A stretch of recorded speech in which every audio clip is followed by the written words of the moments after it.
ಆಶೀಶ್ ಚಂಚಲಾನಿ ಅವರ ಏಕಾಕಿ ಸೀರೀಸ್ ಇದ್ದ ಒಂದು ಫಸ್ಟ್ ಚಾಪ್ಟರ್ನ ರಿಲೀಸ್ ಮಾಡಿದರು. ಈ ಒಂದು ಚಾಪ್ಟರ್ ಬಗ್ಗೆ ಮಾತಾಡೋದಾದ್ರೆ ಇದು 36 ನಿಮಿಷದ ಒಂದು ಲಾಂಗ್ ಒಂದು ಚಾಪ್ಟರ್ ಅಂತ ಹೇಳ್ಬೋದು. ಒಂದು ಏನಿರ್ತೈತೆ ಅಂದ್ರೆ ಇದ್ರೊಳಗೆ ಓವರಾಲ್ ಆಗಿ ನೋಡ್ರಿ ನಾವು ಒಂದು ಹಾರರ್ ವಿತ್ ಕಾಮಿಡಿ ಅಂತ ಹೇಳ್ಬೋದು ನಾವು. ಬಟ್ ಈ ಒಂದು ಚಾಪ್ಟರ್ ಒಳಗೆ ನಾವು ಬರೀ ಹೆಚ್ಚಿನ ಒತ್ತನ್ನು ಕಾಮಿಡಿ ಕೊಟ್ಟಾರ ಅಂತ ಅನಿಸ್ತು.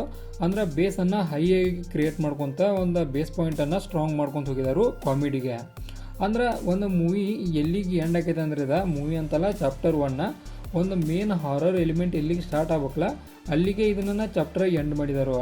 ಆನಂತರ ಮುಂದಿನ ಚಾಪ್ಟರ್ಗೆ ಕುತೂಹಲವನ್ನು ಹೆಚ್ಚಿಗೆ ಇಟ್ಟಾರು.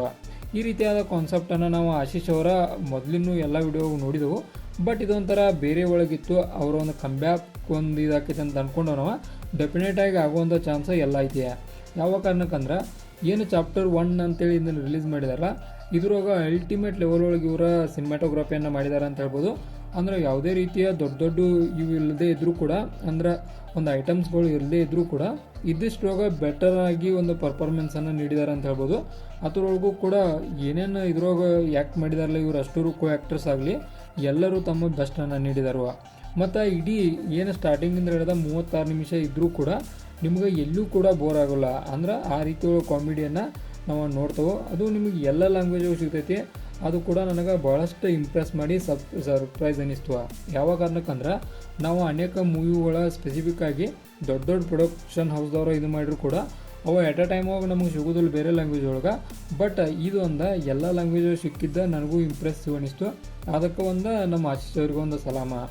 ಆನಂತರ ಈ ಒಂದು ಮೂವಿಯನ್ನು ಪ್ರೊಡ್ಯೂಸ್ ಆಗಲಿ, ರಿಟರ್ನ್ ಆಗಲಿ, ಡೈರೆಕ್ಟ್ ಆಗಲಿ ಎಲ್ಲ ಮಾಡಿದ್ದ ನಮ್ಮ ಆಶೀಶ್ ಚಂಚಲಾನಿ ಅವ್ರ ಎಫರ್ಟಿಗೆ ನಾವು 100% ಮೆಚ್ಚುಗೆಯನ್ನು ವ್ಯಕ್ತಪಡಿಸಬೇಕಾ. ಯಾವ ಕಾರಣಕ್ಕಂದ್ರೆ ಒಬ್ಬರ ಓನ್ ಆಯ್ಕಸ ಈ ರೀತಿಯಾಗಿ ತೆಗೆದಾರು. ಇನ್ನು ಈ ಒಂದು ಏಕಾಕಿದೊಂದು ಸ್ಟೋರಿಯನ್ನು ನೋಡೋದಾದ್ರೆ 7 ಜನ ಫ್ರೆಂಡ್ಸ್ ಅದರು. ಇವರೆಲ್ಲ ಟ್ರಿಪ್ಪಿಗೆ ಪ್ಲ್ಯಾನ್ ಆಯ್ಕಸ ಒಂದು ಬಂಗಲೆಗೆ ಹೊಂಟಾರು. ಅಲ್ಲಿ ಇವರು ಎಂಜಾಯ್ಮೆಂಟ್ ಮಾಡೋ ಉದ್ದೇಶದಿಂದ ಆ ಬಂಗ್ಲೆಗೆ ಹೋಗಿದ್ದಾರೆ. ಬಟ್ ಹೋದಂಥ ಬಂಗ್ಲೆ ಅದು ಸಾಮಾನ್ಯ ಬಂಗ್ಲೆ ಅಲ್ಲ, ಅದು ಒಂದು ಭೂತ ಬಂಗ್ಲೆ. ನಾವು ಸ್ಟೋರಿ ನೋಡ್ತೇವೆ. ಇಲ್ಲಿ ಮೊದಲ ಮೆಂಟಲ್ಲಿ ಒಂದು ಡಿಸಾರ್ಡರ್ಗಳು ಇದ್ದಾರೆ, ಅಂದ್ರೆ ಹುಚ್ಚರು ಅಂತಲ್ಲ ನಾವು, ಅವ್ರು ಇದ್ರಂತ. ಆನಂತರ ಅವ್ರನ್ನೆಲ್ಲ ಬೇರೆ ಕಡೆ ಶಿಫ್ಟ್ ಮಾಡಿದಾರಂತ.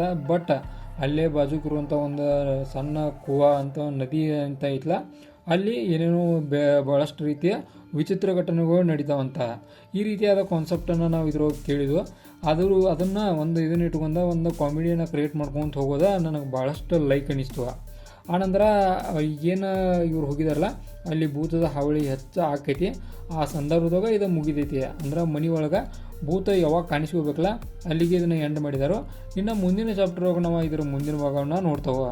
ಇದಾಗಿತ್ತ ಏಕಾಕಿದ ಒಂದು ಫಸ್ಟ್ ಚಾಪ್ಟರ್ ಏನಿತ್ತಲ್ಲ ಚಾಪ್ಟರ್ 1 ಇದರದ ಒಂದು ಡೀಟೇಲ್ ಆಗಿ ಎಕ್ಸ್ಪ್ಲನೇಷನ್ ಮಾಡಿದನು. ಅಲ್ಟಿಮೇಟ್ ಲೆವೆಲ್ ಒಳಗಿತ್ತು. ಆನಂತರ ಇದಕ್ಕೆ ಸ್ಪೆಸಿಫಿಕ್ಕಾಗಿ ಇದಕ್ಕೆ ಅಷ್ಟೇ ಸ್ಟಾರ್ ಕೊಡೋದಾದ್ರೆ ನನ್ನ ಕಡೆಯಿಂದ 5 ಸ್ಟಾರ್ಗೆ 4.5 ಸ್ಟಾರ್ನ ಕೊಡ್ತಾನೋ. ಯಾವ ಕಾರಣಕ್ಕಂದ್ರೆ ಬೆಟರ್ ಆಗಿತ್ತು ಆ ಕಾರಣಕ್ಕೆ. ಆನಂತರ ಆಶೀಶ್ ಚಂಚಲಾನಿ ಇವರು ಡೆಫಿನೆಟಾಗಿ ಕಮ್ ಬ್ಯಾಕ್ ಮಾಡಿದ್ದಾರೆ ಅಂತೇಳಿ ನನಗನ್ನಿಸ್ತು. ನಿಮಗೇನು ಅನ್ನಿಸ್ತು ಅಂತೇಳಿ ಕೆಳಗಡೆ ಕಮೆಂಟ್ ಬಾಕ್ಸು ಕಮೆಂಟ್ ಮಾಡಿರಿ. ಇದೇ ಥರ ನಿಮ್ಗೆ ಇನ್ಫಾರ್ಮೇಟಿವ್ ವಿಡಿಯೋಗಳು ಬೇಕಾದ್ರೆ ಚಾನಲ್ ಸಬ್ಸ್ಕ್ರೈಬ್ ಮಾಡ್ಕೊರಿ. ವಿಡಿಯೋ ಇನ್ಫಾರ್ಮೇಟಿವ್ ಆದ್ರೆ ಮಾತ್ರ ಒಂದು ಲೈಕ್ ಕೊಟ್ಟು ನಮಗೆ ಸಪೋರ್ಟ್ ಮಾಡೋದನ್ನು ಮರಿಬೇಡ್ರಿ.